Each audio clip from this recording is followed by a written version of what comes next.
ঠিক। আরে শুনেন, এই রসম বন্ধ করা দরকার।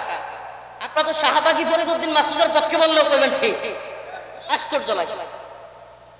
আপনারা যদি শাহবাগী ফরিদউদ্দিন মাসুদের পক্ষেও কেউ কয় তাইলেও কইবেন ঠিক, আর আমরা গালাগালি দেওয়া শুরু করবে।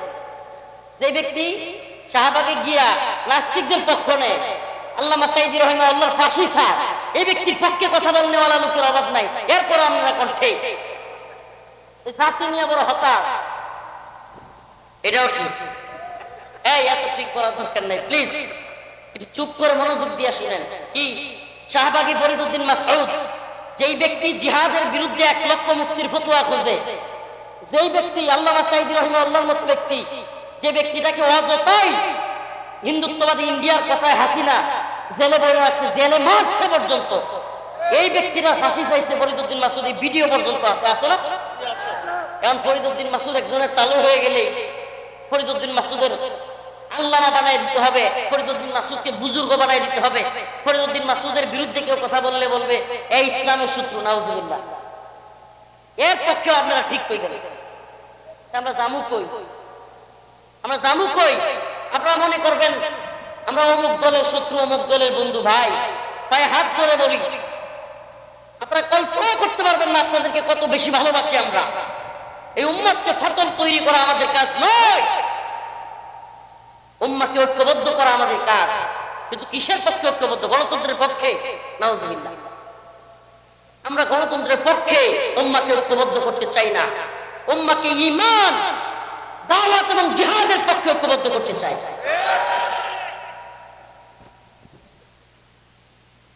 এই জন্য সবকিছুতে ঠিক বলার দরকার নেই, শুধু শুনবেন, মাঝে মাঝে প্রয়োজন হলে ঠিক বলবেন, কথাটা ভালোভাবে বুঝেন। ফরিদউদ্দিন মাসুদ সাহেবের নাম শুনছেন তো? এই লোকটা আওয়ামী লীগ ক্ষমতায় থাকতে আওয়ামী লীগের দালালি করে নাই, কথা বলা।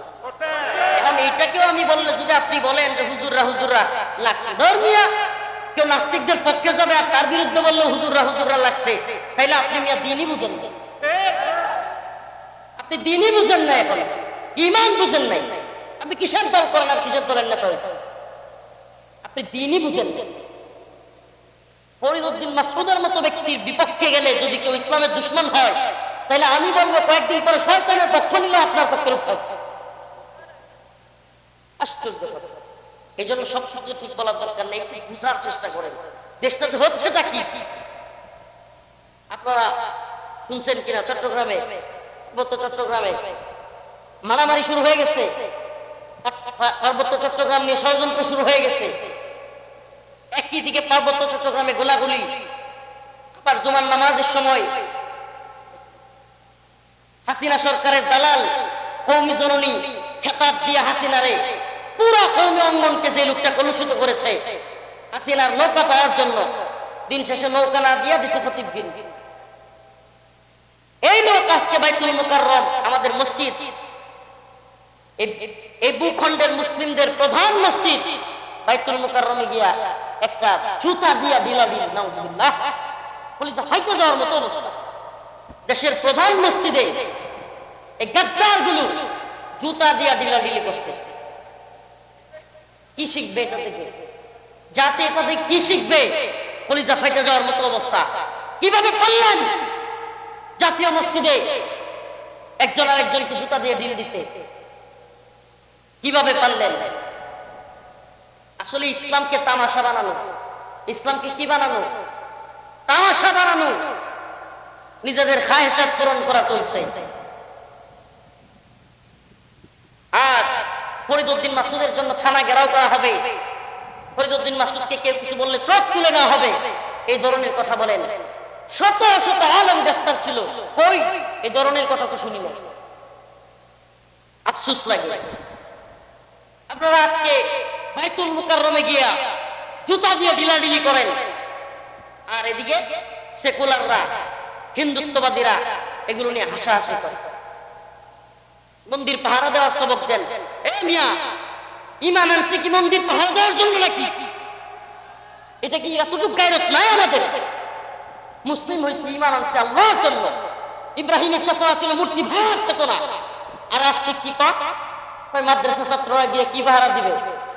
আমাদের মসজিদ পাহারা দেওয়ার ডিলারি নেন, মন্দির পাহারা দেওয়ার না।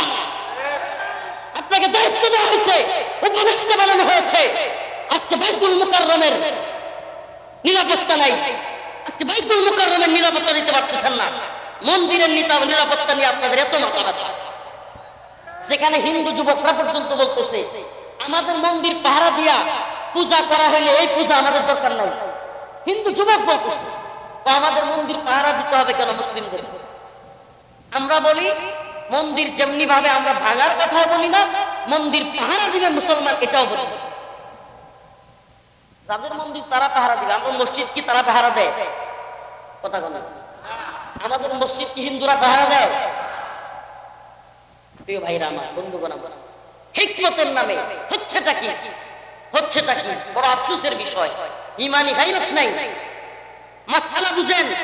মুফতিয়ানে কেরাম আছেন, যদি কোন দেশে ইসলামী শরিয়া শাসন থাকে এবং সেই দেশে অন্যান্য ধর্মাবলম্বীরা জিজিয়া দেয়, জিজিয়া এই ট্যাক্স না, যারা মুসলমানও দেয়, হিন্দুও দেয়, বৌদ্ধও দেয়, খ্রিস্টানও দেয়, ট্যাক্স আর জিজিয়া এক জিনিস নয়। জিজিয়া হলো আইয়াদি ওয়া হুম সাগিরুন, যেটা লাঞ্ছনা অবস্থায় দেওয়া হয়। যেটা কি? যে আমি মুসলমান হচ্ছি না এই জন্য তোমাদেরকে জিজিয়া দেই, নতজন হয়ে থাকি। মুসলমানদেরকে জিজিয়া দেয়, মুমিনরা জিজিয়া দিবে, তাহলে ট্যাক্স আর জিজিয়া কি এক হইছে? ট্যাক্স তো মুমিন মুসলমান সবাই মিলে দেয়, হিন্দু বৌদ্ধ খ্রিস্টান সবাই মিলে দেয়। আজকে আপনি মন্দির পাহারা দেওয়ার সবক দেন, আর এরা আমার দেশ ভাগ করার ষড়যন্ত্র করে। আপনি হিন্দুদের মন্দির পাহারা দেওয়ার কথা বলেন, আর আমরা দিচ্ছিও, অথচ এরা দেশ নিয়ে ষড়যন্ত্র করে। করে কি করে নাই? আওয়ামী লীগের হাসিনার দালালি করে।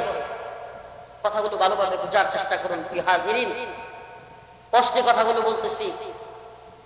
আজকে আমাদের একেবারে ক্লিয়ারলি বুঝতে হবে, আমরা এদেশে অস্থিতিশীল পরিস্থিতি চাই না, সুন্দর একটা পরিবেশ চাই, শান্তি প্রতিষ্ঠিত হোক সেটা চাই। কিন্তু শান্তি প্রতিষ্ঠিত হচ্ছে কোথায়? হচ্ছে কোথায়? একই সময়ে চট্টগ্রামে, পার্বত্য চট্টগ্রামে গুলাগুলি, মারামারি, বাঙালি এবং মুসলিমরা ওই অঞ্চলে থাকার পরিস্থিতি নাই। একই সময়ে বাইতুল মুকাররমে হাসিনার দালাল, হিন্দুত্ববাদের দালাল, কওমি জননী খেতাব দেওয়া রুহুল আমিন শাহ এখানে আইসা বাইতুল মুকাররম মসজিদে একটা ফিতনা ছড়ায়। আবার ওইদিকে বিভিন্ন সংখ্যালঘু নাম দিয়া আন্দোলন শুরু করে দিচ্ছে চট্টগ্রামে। সবকিছু একই সূত্রে গাথা, সবকিছু একই সূত্রে গাথা। আবারও বাংলাদেশ নিয়ে ষড়যন্ত্র হচ্ছে, হতেছে, হচ্ছে, হচ্ছে, চলতেছে। এই ষড়যন্ত্র বুঝতে হবে। প্রিয় উপস্থিতি, আমি যে আয়াতে কারিমা তিলাওয়াত করেছি এটা একটা দলের নাম। আল্লাহ পাক কিছু লোকের পরিচয় তুলে ধরতেছেন। وَمِنَ النَّاسِ مَن يَقُولُ آمَنَّا بِاللَّهِ وَبِالْيَوْمِ الْآخِرِ وَمَا هُمْ بِمُؤْمِنِينَ। আল্লাহ বলতেছেন যে মানুষের মধ্যে কিছু লোক এমন আছে যারা লোকদের সামনে আসলে মাই ইয়াকুলু আমান্না, বলে আমি তো ঈমান আনছি। কি আনছি? আমি ঈমানদার, আমি তাহাজ্জুদ পড়ি, আমি কোরআন তিলাওয়াত করি। মিলায় দেখেন একটু, আল্লাহ বলতেছে 1500 বছর আগে, এখন মিলান।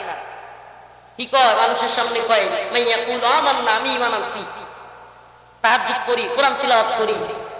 কিন্তু হাকিকত কি?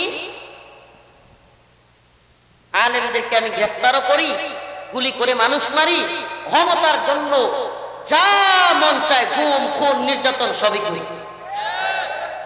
করছে কি করে নাই? কত বড় নির্লজ্জ দেখেন। এখনো পর্যন্ত ইন্ডিয়াতে গিয়া পালায়া ফোন কলে বলে মানুষ মারা যাবে এই জন্য আমি চলে আসছি।